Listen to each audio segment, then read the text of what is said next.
उधर संसद में लगातार घमासान जारी है, जो आज लगातार चौथे दिन बिल्कुल भी नहीं चल पाई। पिछले 4 दिनों की तस्वीर देखकर ऐसा लगा कि जैसे विपक्ष सदन चलने ही नहीं देना चाहता है। पहले तो विपक्ष का हंगामा ऑपरेशन सिंदूर और पहलगाम आतंकी हमले पर हो रहा था।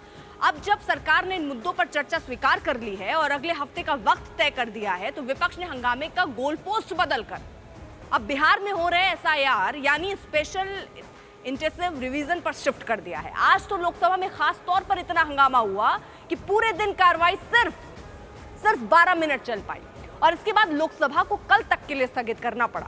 विपक्षी सांसद विरोध के तौर पर तख्तियां लेकर सदन के अंदर चले गए, जिस पर लोकसभा स्पीकर खासे नाराज हुए, लेकिन हंगामा रुका नहीं। इससे पहले संसद के बाहर आज विपक्षी सांसदों का एक बड़ा प्रदर्शन हुआ, जिसे कांग्रेस लीड करती हुई दिखी। इस प्रदर्शन में सोनिया गांधी भी पहुंची, कांग्रेस के बड़े नेता भी दिखे जो प्रोटेस्ट करते नजर आए। विपक्ष के तमाम सांसद यहां मौजूद थे।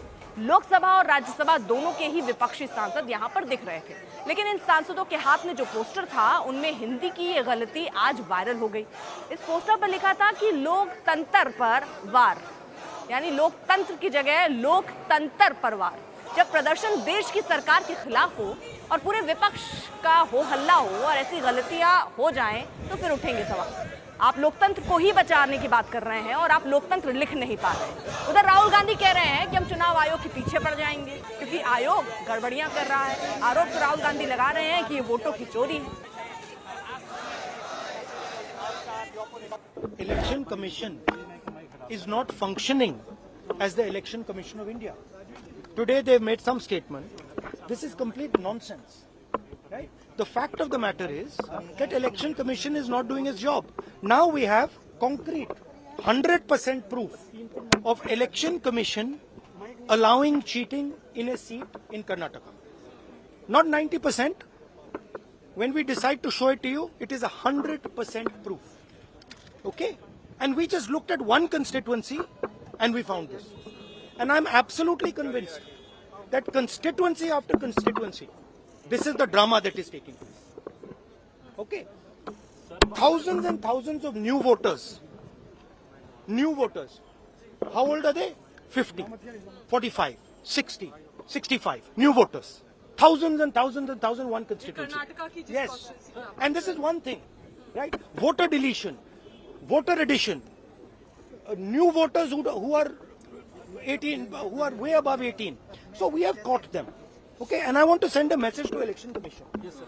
If you think you're going to get away with this, if your officers think you're going to get away with this, you're mistaken. You're not going to get away with it. Because we are going to come for you. Rahul Gandhi के आरोप गंभीर हैं। कांग्रेस पहले दिन से लगातार यही आरोप लगा रही है कि बीजेपी मैंडेट चुराने की साजिश रच रही है। पहले यही विपक्ष, याद होगा ईवीएम पर कितना हंगामा करता था।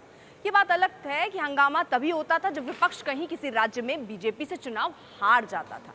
जीतने के बाद ईवीएम सही थी, अभी भी करता है, लेकिन अब विपक्ष में ईवीएम के बाद हंगामे का एक नया हथियार वोटर लिस्ट के रिवीजन को बना लिया है। और बीजेपी कह रही है कि ये हार की पूरी स्क्रिप्ट है और इसलिए हंगामा है। आज तीसरा दिन है और विपक्ष और विशेष रूप से कांग्रेस पार्टी सदन को नहीं चलने दे रहे हैं। बाहर आकर कहते हैं कि हमें बोलने नहीं देते हैं। राहुल गांधी बोलते हैं और अंदर में चर्चा में भागने लेते हैं। हम इतना ही कहना चाहते हैं कि कृपा करके कांग्रेस पार्टी और विपक्ष चर्चा करें। चर्चा को तैयार है, हमें भी बहुत कुछ कहना है, लेकिन चर्चा से भागते हैं, मतलब लगता है जनता के वोट से डरते हैं। एसआईआर जो लोक राज की बुनियाद है उसको सेंध लगा रही है, क्योंकि अगर आप पिछले 70 वर्ष की परंपरा उठा के देखिए, जो बेसिक इलेक्टोरल रोल है, बेसिक इलेक्टोरल रोल को जब भी रिवीजन होता है उसको मान्यता प्रदान करते हुए जो नए लोग उसमें जुड़ते हैं उनको अपने प्रमाण पत्र देने की जरूरत है। ये जो एसआईआर की सारी प्रक्रिया है ये लोकराज और लोकतंत्र के विरुद्ध है। देखिए, बिहार में वोटर लिस्ट के रिवीजन को लेकर लगातार सियासी हंगामा हो रहा है और बात चुनावों के बहिष्कार तक पहुंच चुकी है। ये भी आगे आपको विस्तार से बताएंगे, लेकिन उससे पहले एसआईआर पर आज चुनाव आयोग के नए आंकड़े जो आए हैं उनको आपके सामने रखें। चुनाव आयोग ने 24 जुलाई तक के आंकड़े जारी किए हैं। अब तक 99% मतदाताओं को कवर किया जा चुका है। करीब 21.5 लाख मृत मतदाताओं की पहचान की गई है। 31.5 लाख ऐसे मतदाता जो स्थायी रूप से किसी दूसरी जगह शिफ्ट हो गए। 7 लाख ऐसे मतदाताओं की पहचान हुई है जो एक से अधिक स्थानों पर रजिस्टर्ड है। लगभग 1 लाख मतदाता का संपर्क पता नहीं चला है और अब तक 7 लाख से कम मतदाताओं के फॉर्म नहीं मिले। कुल करीब 7 करोड़ मतदाता के फॉर्म प्राप्त कर लिए गए हैं और उन्हें डिजिटाइज भी कर दिया गया है।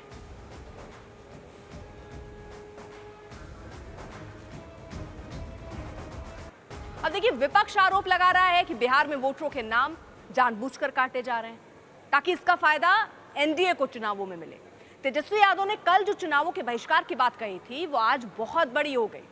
कल जब रिपोर्टर ने तेजस्वी यादव से पूछा था कि क्या वो चुनावों का बहिष्कार कर सकते हैं, तो तेजस्वी यादव ने कहा था हाँ, इस बारे में बैठकर सोचा जा सकता है। अब तेजस्वी के विरोधी कह रहे हैं कि चुनाव से पहले ही सरेंडर कर रहे हैं। बिहार में एसआईआर पर बड़ा हंगामा मचा हुआ है, विधानसभा में खूब नोकझोंक हो रही है, झड़पें हो रही हैं। आज तो तेजस्वी यादव ने सीएम और डिप्टी सीएम के सामने ये भी कह दिया कि अब बिहार में 20 साल की खटारा सरकार नहीं चलेगी। हालांकि अब रिपीट होने वाला नहीं है। अब सरकार भी इजाजत नहीं देती है कि खटारा गाड़ी जो है, सरकार भी महोदय इजाजत नहीं देती कि खटारा गाड़ी जो है 15 साल से ज्यादा चलाई जाए। शांति बनाए रखिए, शांति बनाए रखिए। बोलिए ना। सरकार खटारा गाड़ी को 15 साल इजाजत नहीं देती है महोदय, कोई गाड़ी को 15 साल से ज्यादा चलने का। इस बार बिहार की जनता ने भी मन बना लिया है कि 20 साल वाली खटारा सरकार अब बिहार में चलेगी नहीं, रिपीट नहीं होगी। अध्यक्ष महोदय, हम कहना चाहेंगे कि जिसको खटारा कह रहे हैं, जिनके पिताजी पूरे बिहार को बर्बाद करके खटारा बना दिए, मुख्यमंत्री उसी को आज नए ढंग से सजा कर करके अब फुल स्पीड में गाड़ी लेके चल रहे हैं। इनके पिताजी के ऊपर ध्यान रखें। मुख्यमंत्री तो सब जिला दौड़ के प्रगति के कई आयाम तैयार कर रहे हैं।